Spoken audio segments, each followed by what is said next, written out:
Baik, Assalamualaikum warahmatullahi wabarakatuh. Saya Muhammad Yusril, mahasiswa Pasca Sarjana PAI kelas B dengan nomor akhir di NIM 28. Halo para pendengar semuanya, selamat datang di podcast kali ini.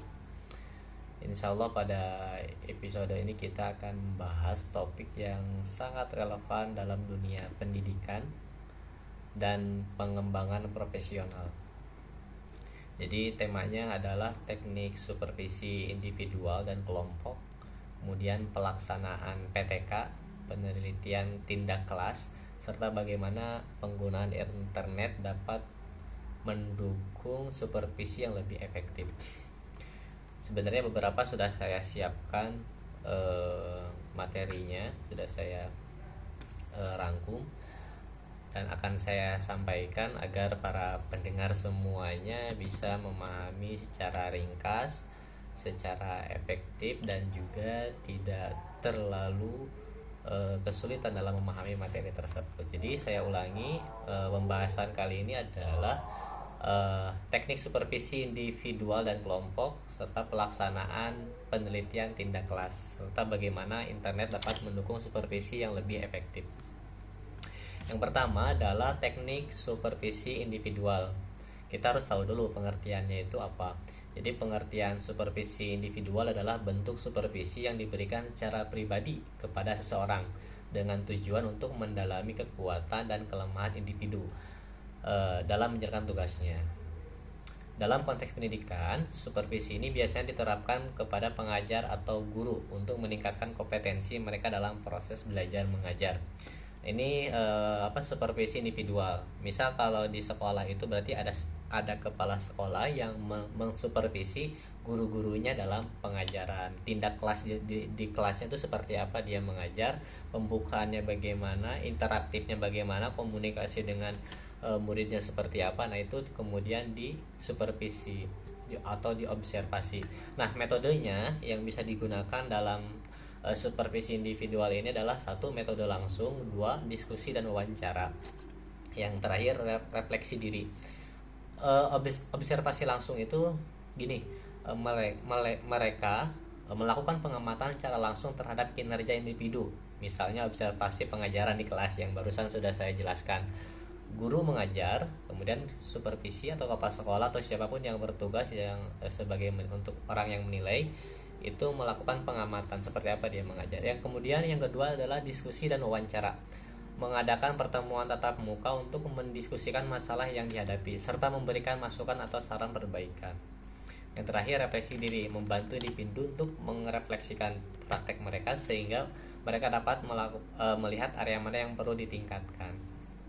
Jadi observasi, ada 3 metode observasi individual ini: observasi langsung, diskusi dan wawancara, refleksi diri. Kemudian yang kedua ada teknik supervisi kelompok. Pengertian supervisi kelompok adalah bentuk supervisi yang dilakukan terhadap kelompok orang seperti tim pengajar atau siswa dalam suatu kelas. Tujuan supervisi ini adalah untuk meningkatkan kualitas kerja kelompok secara keseluruhan serta mengembangkan keterampilan dalam bekerja secara kolektif. Jadi ada namanya teknik supervisi kelompok. Metodenya gimana? Metode yang digunakan satu, diskusi kelompok, dua, studi kasus, yang ketiga pelatihan kelompok. Diskusi kelompok itu seperti apa? Mengadakan sesi diskusi untuk berbagai ide, pengalaman dan solusi terhadap permasalahan yang ada. Nah, seperti itu diskusi kelompok isinya bagaimana gitu. Bisa didiskusikan dengan kelompok guru ataupun pengembangan kelompok yang lainnya. Yang kedua adalah studi kasus. Menggunakan studi kasus sebagai bahan diskusi untuk melihat bagaimana kelompok dapat menyesuaikan masalah yang serupa di dunia nyata. Yang terakhir pelatihan kelompok. Menyediakan pelatihan dengan tema tertentu yang berkaitan dengan peningkatan kualitas atau keterampilan kelompok. Yang nomor 3 adalah pelaksanaan PTK, penelitian tindak kelas. Secara pengertian seperti ini. penelitian yang digunakan oleh guru atau pengajar di dalam kelas untuk mengidentifikasi masalah dalam proses pembelajaran atau mencari solusi untuk memperbaikinya. PTK bertujuan untuk meningkatkan kualitas pembelajaran dengan pendekatan yang berbasis tindak nyata dalam kelas. Itu namanya PTK. Nah, kemudian timbul pertanyaan, tahapan PTK itu seperti apa? 1. Identifikasi masalah. Guru atau pengajar mengidentifikasi masalah yang terjadi dalam proses pembelajaran. 2. Perencanaan tindakan. Setelah masalah teridentifikasi, langkah berikutnya adalah merencanakan tindakan yang akan diambil untuk memperbaiki masalah tersebut. Itu perencanaan tindakan. Nomor 3, pelaksanaan tindakan. Tindakan yang telah direncanakan dilaksanakan di kelas. 4. Observasi. Pengamatan atau guru mengamati perubahan yang terjadi setelah tindakan dilaksanakan. Jadi PTK, penelitian tindakan kelas. 1. Identifikasi masalah. 2. Perencanaan tindakan. 3. Pelaksanaan tindakan. 4. Observasi. Yang kelima, refleksi.